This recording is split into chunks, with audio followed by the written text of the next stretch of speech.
Hi everybody, I trust you're all well. I started a huge task yesterday.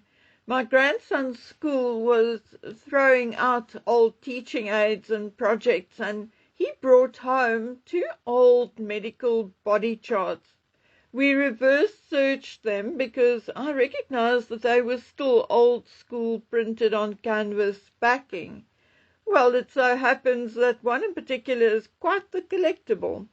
Now, I do not have the money to have them properly mounted and encased in order to preserve them, and they are big, about 90 centimeters by 1 meter 10.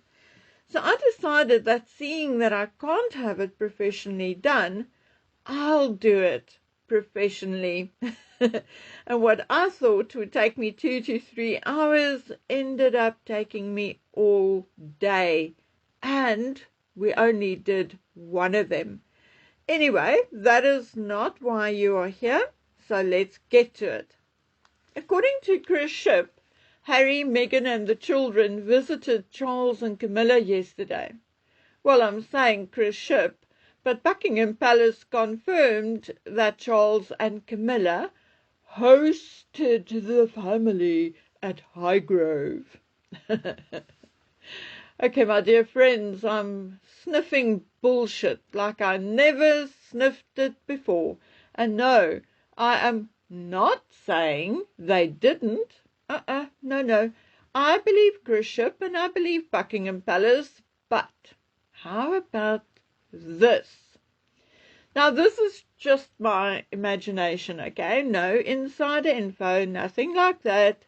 I can tell you that staff at the palaces had been under very close scrutiny for the past 2 to 3 weeks, more than usual, as there had apparently been talk about leaks from Kensington Palace to the Sussexes, which I personally think was utter nonsense, and just the Sussexes themselves who are stirring as much shite as they can.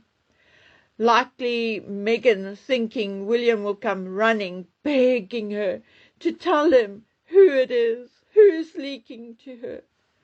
I can tell you that Kensington Palace is a much, much tighter ship than Buckingham Palace. Believe you me. And the staff are 100% more loyal to William and Catherine than the staff at Buckingham Palace to Charles and Camilla. Anyway, I digress. I think it also had a lot to do with Harry coming to the United Kingdom, the court case, etc., etc. I heard that the palace knew the verdict about 48 hours before the judge delivered it in court. Now, I don't know whether that is true. I honestly don't, but it makes sense that they did. And it makes sense in a number of ways, but I'll leave that up to your imagination. Anyway, so Charles and Camilla hosted the Sussex family. Oh, how pompous. Couldn't they just say Harry and his family visited Charles and Camilla at Highgrove? Anyway, peeps, let's get back to my imagination. Meghan supposedly flew in yesterday morning. No proof of it, but no proof that she didn't either. Although I did receive a message or two stating that she had been in the country at the very least, since Wednesday. Now, I personally don't know either way. What we do know is that she said she will not be doing any public events while in the United Kingdom. Oh, wow.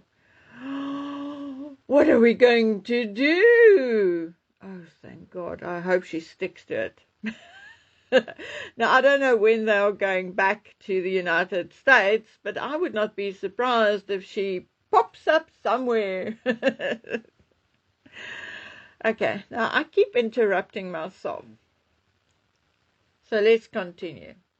So, do you remember when I said Charles offered Harry and Meghan Highgrove to stay in while they are in the United Kingdom?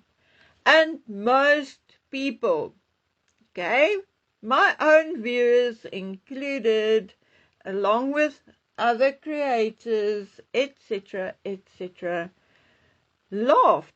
They laughed at me and they said, he would never. Now, however, they met. Where? At Highgrove. Not at Buckingham Palace, not at Clarence House, not at Sandringham, but at Highgrove. Now, what if this entire drama about Buckingham Palace was just plain and utter rubbish, and they were staying at Highgrove all along? Or at least Harry was staying there with or without Meghan and the children until they arrived. What if they did not go visit Charles there Friday afternoon, but him and Camilla joined them at Highgrove Friday afternoon once they finished their royal duties? And what happened to Camilla not wanting to see Harry, not wanting to be in his company? I was not the only one who was actually told that. Dan Wootton and a number of others were told exactly the same thing, that Camilla did not want to be involved at all. Anyway, I, like everyone else, have now heard that it was Harry and Meghan's team who briefed the media on Meredith Main's and Liam Maguire's meeting with Torben Andre. Well, Meghan's team, likely Meghan herself, and that is likely also why Meredith Mains started to extricate herself from the claws of the Sussexes, because she couldn't trust them anymore. However, this does not mean that suddenly I believe every word coming from Buckingham Palace and Torben Andre and the entire media team there. I mean, people are so overwhelmed by the small stuff that they forget about the things he personally, and I'm talking about Torben Andre, allowed to be published about William and Catherine. Remember the weighty Katie? Okay, he did not come up with it, but he approved for the publishing thereof.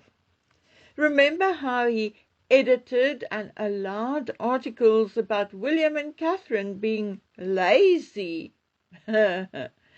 Geez, I mean, give me another 3 to 4 hours to my day and I will look up each of those articles for you.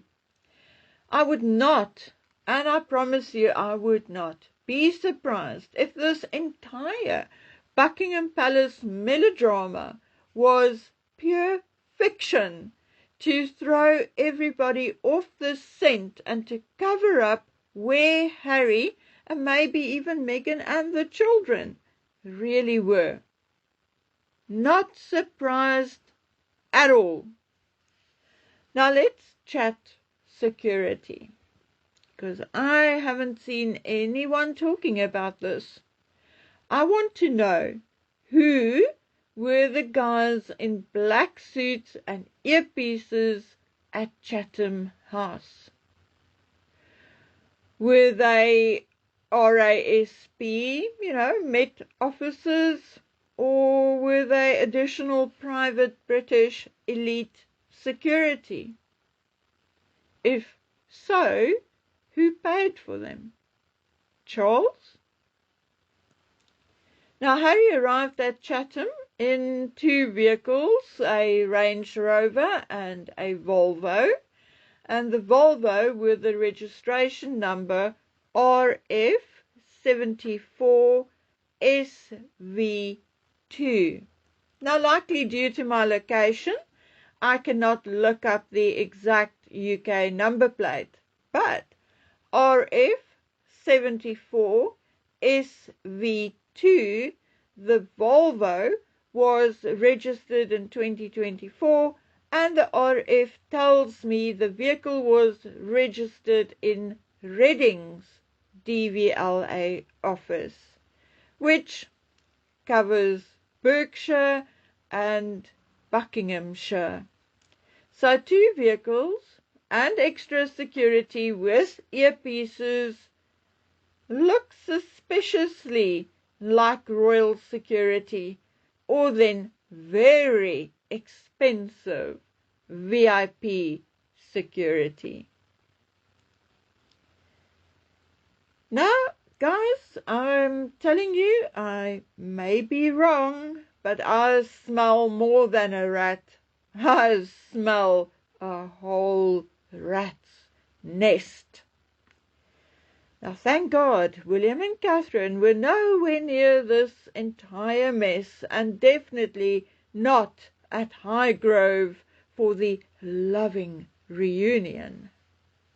They were indeed at a charity polo match at the Guards Polo Club in Windsor Great Park. The 2 of them looked happy and healthy and totally unburdened by the bullshittery of his father, brother, and Buckingham Palace. So, guys, I'm just going to play you out with these photographs of William and Catherine. I'll keep digging until I get to the truth. In the meantime, take care and stay safe. Bye.